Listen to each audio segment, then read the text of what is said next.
Morning! Beautiful day again, so I'm outside because I know it's not going to be beautiful for the rest of the week. I have the sequel to our story. Yesterday we read Cloudy with a Chance of Meatballs. Today we're reading Pickles to Pittsburgh, and it is the sequel to Cloudy with a Chance of Meatballs. Title page.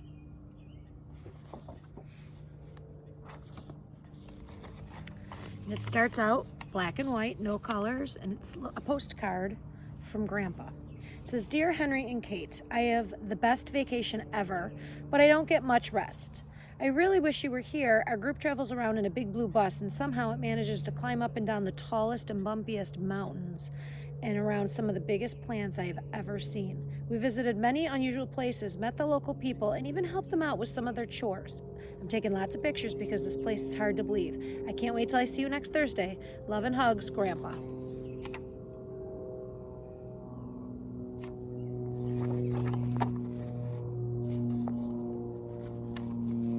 I live near the airport. I think you could probably hear that. Sorry. We all missed Grandpa an awful lot. His Saturday morning pancakes, his mostly funny jokes, and especially his wonderful bedtime stories. Tomorrow would be Thursday, and he would be home.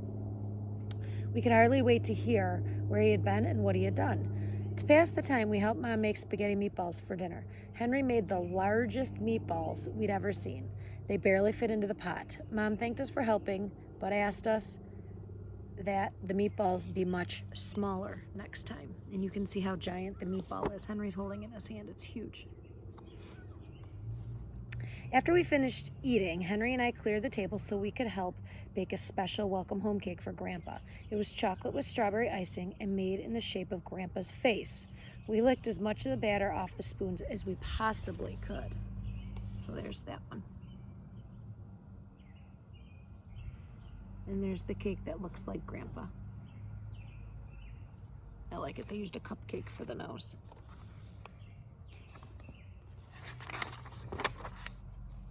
Oop, I'm starting to see a little color now. Maybe that's a hint that something's going to happen.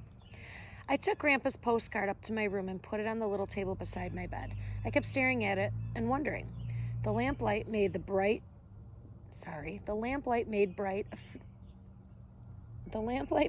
a photograph of a wonderful place that seemed somehow familiar. I wonder what she sees familiar about the postcard. I said goodnight to it, and I drifted off into my dreams. So here's her postcard right next to her bed, under the lamp.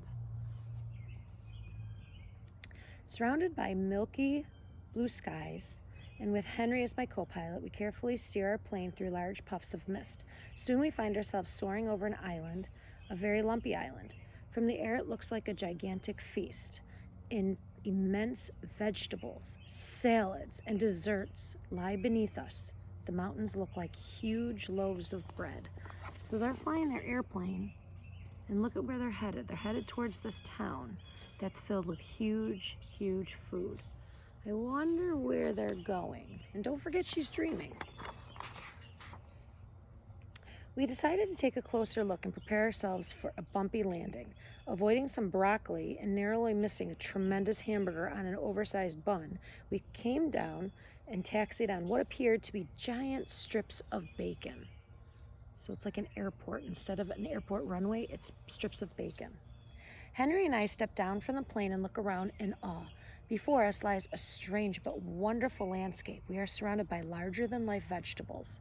Nearby is a lake that smells like breakfast, bordered by leafy jungles of lettuce that resemble a tossed salad.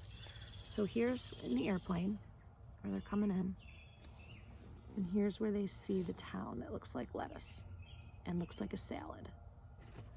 There's bread in the water, there's some frogs.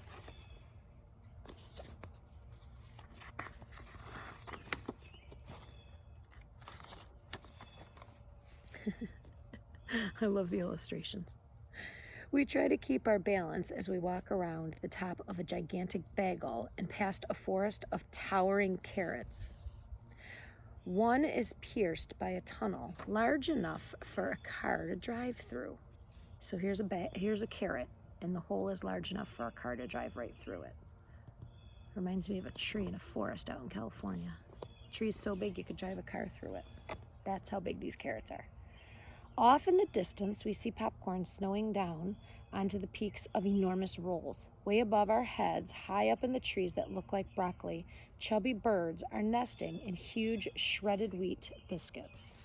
So if you've been watching the Eagle Cam I sent you, this looks like a big nest, but it's a big piece of cereal, and they're using it as a bird's nest.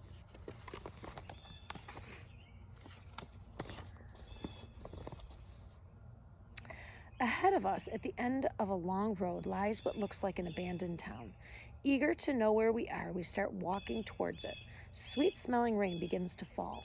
It collects in hundreds of open containers that are lined up in a field beside the road.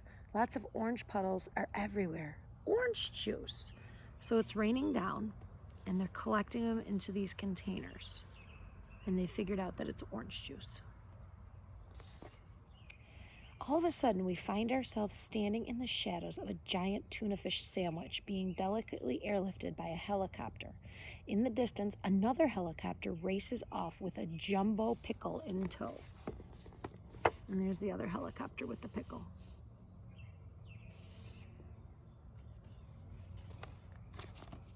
It's a little bit different than the first story. When we reach what is left of the town, we see the remnants of a sign welcoming us to a place called Chew and Swallow. Somehow, I know I've heard that name somewhere before. So here's the old sign to the town. She remembers hearing that name somewhere. We walk through the entire town in amazement. And the illustrations, again, are incredible. And the town's just completely destroyed and covered with food.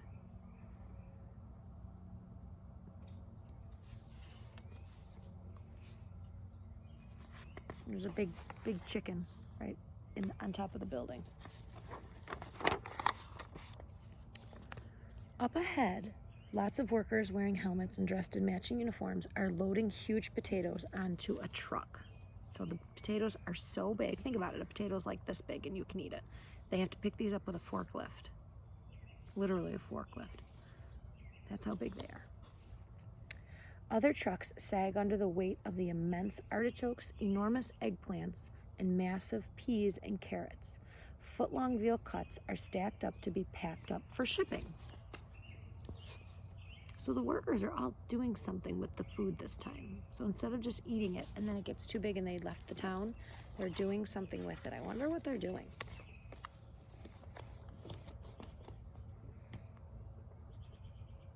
To the east, the weather is changing and we can see sandwiches raining down. As soon as they land, they are piled up neatly, ready for shipment on a freighter anchored down by the shore. And here's her shipping schedule. Monday, it says eggplants to Ecuador, chili to Chile, milk to Milwaukee, hamburgers to Hamburg. Tuesday, pickles to Pittsburgh, pears to Paris, artichokes to Argentina. So they're picking up all the food and they're shipping it to other countries that need the food. I think that's pretty cool. Oh, yummy. This is an ice cream one. I like this one. Large reservoirs, and the reservoir is just like a huge valley, like a huge hole in the ground almost. Large reservoirs of milk and cream flow into the extra large containers, which are all lined up ready to be loaded onto a ship. Printed on the sides of the trucks are the words, Falling Food Company, large food for large and small countries, free. So this company went to Chew and Swallow and decided to collect all the food and ship it to countries for free. That is a pretty good use of extra food, especially now. Some people really need it. One day, one of the workers tells us that Chew and Swallow used to be a very ordinary little town, except that instead of the weather, food rained down from the sky for breakfast, lunch, and dinner.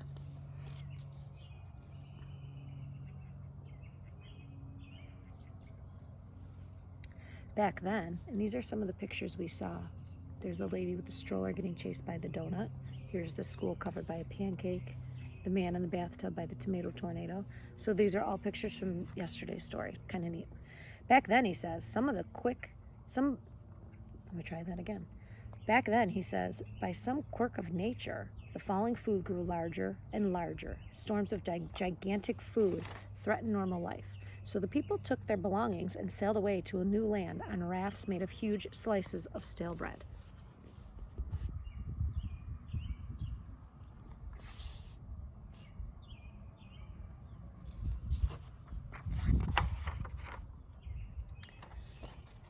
They returned years later to see what had happened to Chew and Swallow, and they discovered an endless food supply. And endless means the food just never stops coming. It never ends. So for people who don't have any food, this is a great solution.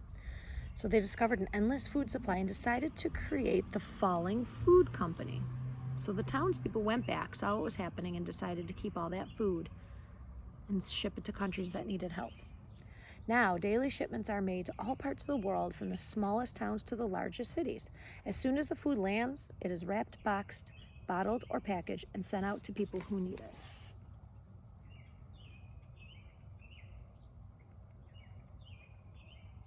I think that's a pretty fantastic idea. Even with poverty and drought throughout the world, and poverty means people who don't have enough money to take care of themselves, and drought means some countries don't have enough water, like rain, to feed their crops and vegetables.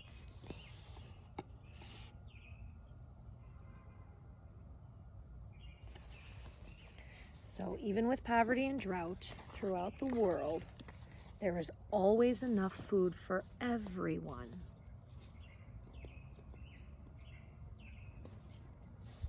Henry and I think this is a great idea. We wish we could stay and work here, but I don't think that they hire kids. It's getting late and we hate to leave, but we really have to be heading home. Mom's expecting us for dinner. The workers gave us a 2-foot wide chocolate chip cookie, which we carried back to the plane. It just barely fit through the door. So here's the one page. I think I showed you that one. And there's their giant cookie that they can barely get through the airplane door.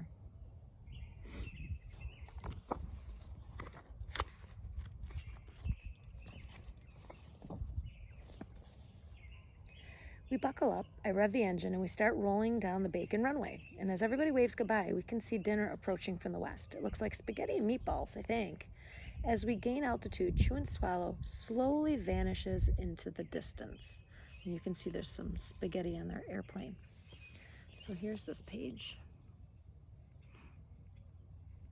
That's some giant corn. And here's the second page. And you can see she's back in bed. So I'll read that one now. My alarm clock woke me with a jolt, and it was finally Thursday, and I wanted to get to school fast. The sooner I got there, the sooner I'd get home, and the sooner I'd see Grandpa.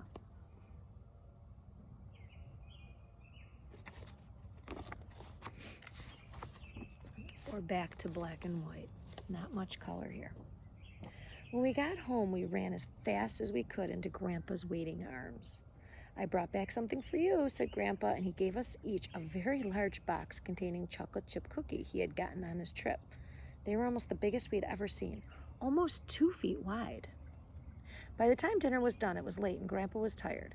When he was all tucked in bed, we knocked on his door to give him an extra goodnight kiss. Then I told Grandpa the most wonderful tall-tale bedtime story he'd ever heard, and it began, surrounded by milky blue skies, and with Henry as my co-pilot. Grandpa stayed awake till the very end, and then he looked at us with a very funny glint in his eye, and he said, "Wait till I show you the pictures I took on my trip." And then he drifted off into his own wonderful dreams. So there the kids are coming home from school. Look at, I missed a part. Sorry, I missed this part. It says, Mom made Grandpa's favorite dinner, chicken and dumplings, and we surprised him with our special welcome home cake. He chose the slice with the mustache. See, even Mrs. Wendell makes mistakes too. So the bedtime story she told him was her dream from the night before about when she had returned to Chew and Swallow. And he had a little glint in his eye. So I'm curious where his pictures are going to be from. And if you look in his drawer, these are some of the pictures he took.